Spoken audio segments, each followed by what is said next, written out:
जो आसिफ कौमी असम्बली में इज़हार ख्याल कर रहे हैं। It is like almost amounts to abrogating the constitution कि एक शख्स जो है जिस आईनी ओहदे पे बैठा हुआ है उसकी जो डेफिनेशन है, उसकी जो जितने भी काम कर सकता है, जितने फ़राइज़ जो है अंजाम दे सकता है, वो डिफाइंड है। वो उनसे तजावज़ करके इलेक्शन की सूबाई इलेक्शनों की डेट दे रहा है।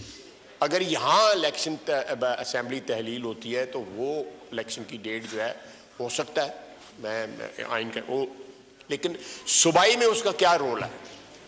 वो पीटीआई के एक वर्कर की हैसियत से काम कर रहा है, उसको अपने ओहदे की इज्जत का पास भी नहीं है।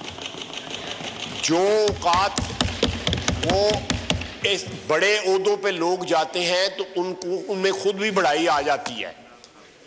वो बड़े ओहदों में जो है अपनी इज्जत में इजाफा करते हैं। ये शख्स जो है अपनी इज्जत भी जो है उसमें भी उसकी भी तहकीर कर रहा है और साथ साथ उस ओहदे की भी तहकीर कर रहा है जिसमें वो इस वक्त फायज है। ये हमारी जो हिस्ट्री है या हमारी जो सियासी ज़िंदगी का एक बहुत बड़ा अलमिया है कि यहाँ पे बड़े बड़े 2 नंबर बंदे जो है 1 नंबर ओहदों के ऊपर जो है फायज हो गए।